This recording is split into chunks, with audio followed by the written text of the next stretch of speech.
friends, it's John Claude Bemis here, your writing coach, here to help you with generating amazing ideas for stories. Today we're going to look at magnetic nouns, one of my favorite activities. I go into a lot of schools and work with students, and I also work with a lot of adults, and this is an activity that I've been doing for years and always a great way to help people to figure out what is the story that only they could possibly write. Each of us has our own unique way of telling stories. As much as I admire C.S. Lewis and J.K. Rowling, I could never have created Narnia or Hogwarts. But neither of them would have created the magical America of my book, The 9-Pound Hammer, and the Clockwork Dark trilogy.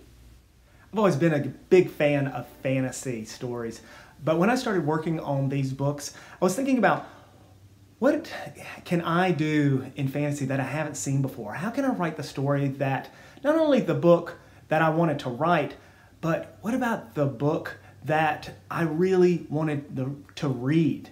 As someone who grew up in North Carolina, who's from the South, how could I write a book that really reflected these interests of mine, my personal background, my experiences, and then putting it into a fantasy story in a new way? Back when I started what was to become the 9-Pound Hammer, before I knew who the characters were or what the plot was, I started brainstorming lists of things that I thought would be awesome to see in an American fantasy epic. Cowboy gunslingers, carnival performers, trains, southern hoodoo folklore, all these aspects of American history, legend, and culture that would make my fantasy story fascinating to me. These were the initial interests that ignited my imagination. They were mine, but what are yours? The writer Ray Bradbury had a similar approach. At one point early in his career, he came up with a list of interesting sounding titles. The Ravine, the Town Clock, the Carnival, so on. Years later, Bradbury chanced upon the forgotten list and was surprised to discover how many of his novels, such as Something Wicked This Way Comes and Dandelion Wine, matched the titles on that list. He hadn't done it intentionally. He hadn't written the novels based off of these lists of titles. These stories, they grew from his singular imagination, from his passionate and particular interests. As Ray Bradbury himself said, the list caused my better ideas to surface. Let's identify what draws the best ideas to the surface of your imagination. So here we come to magnetic nouns. You remember what nouns are? Well, magnetic nouns are the people, places, things, ideas, concepts that we're drawn to like a magnet. The things that ignite our curiosity. The things we desperately want to see in a story. As Carl Jung said, the creative mind plays with the objects it loves. These magnetic nouns, these things your creative mind loves to play with, are like Legos. Playing with just one is not nearly as fun as playing with lots and lots of magnetic nouns. When I'm taking a walk or daydreaming, I often jot down magnetic nouns in little back pocket notebooks I carry with me everywhere. I find these lists really do work like a magnet to draw interesting ideas out of my imagination. You try it. Grab a piece of paper, open a notebook, see if you can come up with 20, 30, 50 things that you'd love to see in a story. You know what's interesting?